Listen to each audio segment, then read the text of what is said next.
اعوذ باللہ من الشیطان الرجیم بسم اللہ الرحمن الرحیم الحمدللہ رب العالمین والصلاة والسلام علی رسولہ نبی الکریم۔ اللہ کے نام سے شروع جو بڑا مہربان نہایت رحم کرنے والا ہے۔ تمام تعریفیں اور خوبیاں اس شافی کے لیے جو تمام جہان کا پالنے والا اور شفا بخشنے والا ہے، جس نے کوئی چیز بھی بے فائدہ پیدا نہیں کی، اور درود پہنچے طبیب روحانی و جسمانی حضرت محمد رسول اللہ صلی اللہ علیہ وسلم پر۔ چمن نشا دواخانہ یوٹیوب چینل کے ناظرین کو خوش آمدید کہتے ہیں۔ میں آپ کا میزبان حکیم خورشید آپ کی خدمت میں حاضر ہوں۔ آج کا جو ہمارا موضوع ہے وہ ہے پرانے سے پرانا زخم اور پرانے سے پرانا ناسور۔ دیکھیے، ایک نسخہ ہم پہلے بھی آپ کو جو ہے ناسور اور زخم کا پیش کر چکے ہیں، لیکن یہ نسخہ بنانے میں بہت ہی آسان ہے اور فائدے میں بہت ہی زیادہ مفید ہے۔ یہ کتنا بھی پرانا آپ کے ناسور جو ٹھیک نہ ہوتا ہو تو آپ اس نسخے کو استعمال کر لیجئے، اللہ کے فضل سے آپ کو شفا حاصل ہوگی۔ دیکھیے، آپ یہ نہ سمجھیں بہت سارے لوگ یوٹیوب پر بیٹھے ہیں اور وہ کچھ نہ کچھ بتا رہے ہیں تو آپ یہ دیکھ کر ویڈیو کو جو ہے اوپر کر دیں، ارے ایسے تو بتاتے ہی ہیں۔ نہیں، ہر کسی کا مقصد اپنا الگ الگ ہے۔ ہم اللہ کی مخلوق کی خدمت کے لیے بیٹھے ہیں۔ اللہ تبارک و تعالی ہماری اس کوشش کو قبول فرمائے۔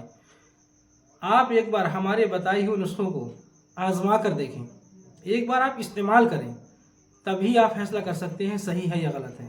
ایسے آپ نہیں کہہ سکتے کچھ۔ اگر کسی کو زخم ہے، کسی کو کتنا پرانا ناسور ہے اور وہ مہنگے سے مہنگا علاج کرا چکے ہوں اور ان کو شفا نہ ملتی ہو، وہ ٹھیک نہ ہو پاتے ہوں، ایک بار صرف آپ اس معمولی سے نسخے کو استعمال کر کے دیکھیں۔ 10 سے 15 دن صرف استعمال کریں، آپ کو خود ہی جو ہے ریزلٹ مل جائے گا اس کا۔ دیکھیے، یہ ایک تیل کا نسخہ ہے جو میں آپ کو بتا رہا ہوں۔ یہ بہت ہی آسان ہے بنانے میں، بالکل 10-15 منٹ میں تیار ہو جاتا ہے۔ لیکن وہ زخم جو 10-15 سال سے پرانا ہو چکا ہو، 15 منٹ میں بنائی ہوئی دوا سے انشاءاللہ وہ ٹھیک ہو جائے گا۔ بس ایک بار آپ آزما کر دیکھیں۔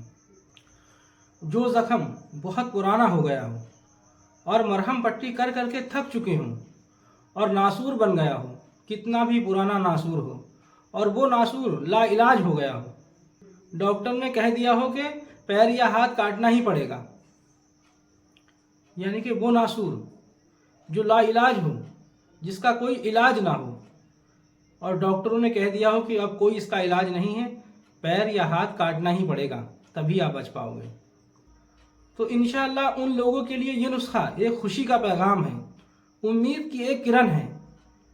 انشاءاللہ کوئی بھی اعضا کاٹنے کی ضرورت نہیں پڑے گی۔ اس روغن کے لگانے سے، یعنی کہ اس تیل کے لگانے سے بالکل آرام ہو جاتا ہے۔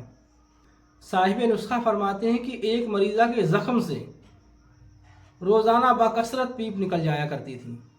زخم اس قدر گہرا تھا کہ دیکھ کر طبیعت بگڑ جاتی تھی۔ تو جب یہ تیل اس پر لگایا گیا تو وہ فضلے ہی چند دنوں میں شفا مل گئی۔ یعنی صاحب نسخہ کہتے ہیں کہ ایک مریضہ ہمارے پاس آئی، یعنی کہ ایک عورت ایسی آئی تھی کہ ان کا زخم جو ہے وہ بہت پرانا ہو گیا تھا اور بہت ہی گہرا وہ زخم تھا۔ اس زخم کے اندر سے اتنی پیپ اور اتنا مواد نکلتا تھا کہ طبیعت جو ہے وہ گھبرا جاتی تھی، ایک دم گھبراہٹ ہوتی تھی دیکھ کر۔ لیکن صاحب نسخہ کہتے ہیں کہ جب یہ تیل ان کے لگایا گیا، جب یہ دوا ان کے لگائی گئی تو چند دنوں کے اندر اللہ رب العزت نے ان کو شفایاب کر دیا اور وہ بہتر ہو گئی۔ میرا مقصد اللہ کی مخلوق تک نسخہ پہنچانا ہے۔ نسخہ کیا ہے؟ تو نسخہ آپ نوٹ فرما لیجئے۔ آپ نے لینا ہے کافور، جس کو لوگ عام زبان میں کپور کہہ دیتے ہیں۔ تو آپ نے کافور لینا ہے، کافور بھیم سینی۔ یہ کافور ایک پیکنگ کے اندر ہوتا ہے، یہ کھلا ہوا نہیں ہوتا ہے، اس کا نام ہی بھیم سینی ہے۔ بھیم سینی نام سے یہ مارکیٹ میں مل جاتا ہے آسانی کے ساتھ۔ تو آپ نے کافور بھیم سینی لینا ہے 50 گرام، اور لینا ہے 10 گرام کاربالک ایسڈ۔ کاربالک ایسڈ یہ آپ نے لینا ہے 10 گرام۔ اچھا، اس کا تیار کرنے کا جو طریقہ ہے وہ کیا ہے؟ آپ نے کافور کو پیس کر اور ایک شیشی کے اندر جو ہے ڈال دینا، اور اوپر سے جو ہے یہ کاربالک ایسڈ 10 گرام یہ اوپر سے ڈال دینا، اور ڈھکن کو جو ہے مضبوط بند کر کے کچھ دیر کے لیے رکھ دو، اس کو 10-15 منٹ یا 20 منٹ دھوپ میں رکھ دو۔ اس کے بعد وہ خود ہی جو ہے تیل کی شکل اختیار کر لے گا، یعنی کہ تیل جیسا وہ بن جائے گا۔ بس نسخہ آپ کا یہ تیار ہو گیا۔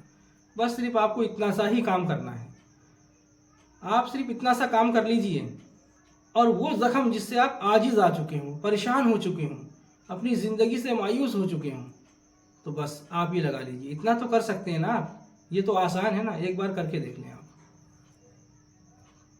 آپ کو نسخے کی افادیت اور فضیلت خود ہی معلوم ہو جائے گی انشاءاللہ۔ لیکن ڈھکن جو ہے وہ مضبوط لگا کر رکھنا، کیوں کہ یہ اڑ جاتا ہے، اگر ڈھکن ڈھیلا رہے گا تو شیشی آپ کی خالی ہو جائے گی۔ اچھا، طریقہ استعمال کیا ہے؟ آپ اس کا طریقہ استعمال سن لیجئے۔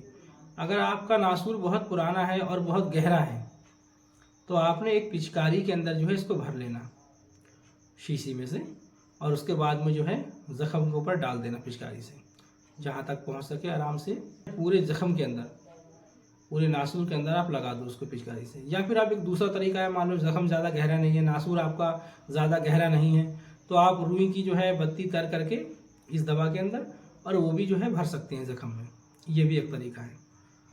تو انشاءاللہ تعالی دن بہ دن آپ کا زخم، آپ کا ناسور ٹھیک ہوتا چلا جائے گا، دن بہ دن، ہر روز اس میں آپ تبدیلی دیکھیں گے، ہر روز دیکھیں گے آپ اس میں جو ہے پہلے سے بہتر ہو رہا ہے۔ اور باقی جو ہے پرہیز اس کے اندر جو ہے، زیادہ مرچ مسالے، گرم مسالے والے کھانے نہ کھائیں، ہلکے کھانے کھائیں، پانی کا استعمال زیادہ کریں، اور ہری سبزیوں، سلاد وغیرہ کا استعمال کریں، وہ بہت فائدہ مند ہے۔ اور اس کے ساتھ میں آپ ایک کھانے کی دوا بھی لے سکتے ہیں، وہ تیار شدہ بازار سے مل جاتی ہے، اس کا نام ہے اتری پھل شاہدرہ، یا پھر خون صفا بھی لے سکتے ہیں آپ۔ کوئی مطلب اس میں ضروری نہیں ہے، یہ اگر لے لیں گے تو یہ ہے کہ اندر سے خون وغیرہ بھی صاف ہوتا ہے نا، زخم کے اندر جب ناسور اور زخم ہو جاتے ہیں تو خون کے اندر گندا پن آ جاتا ہے، تو اس سے تھوڑا بہت اس میں فائدہ انشاءاللہ ضرور ہوگا، لے سکتے ہیں، کوئی ضروری نہیں ہے۔ باقی یہ تیل ہی کافی ہے پرانے سے پرانے زخم کے لیے، بس ایک بار آپ اس کو تجربہ کر کے دیکھیں، انشاءاللہ تعالی کچھ دنوں کے اندر ہی زخم آپ کا پورا صاف ہو جائے گا، پورے طریقے سے نشان بھی ختم ہو جائے گا انشاءاللہ۔ بس آپ استعمال کیجئے۔ ہم اللہ کی مخلوق کی خدمت کے لیے اپنے ذاتی تجربات لوگوں تک پہنچا رہے ہیں۔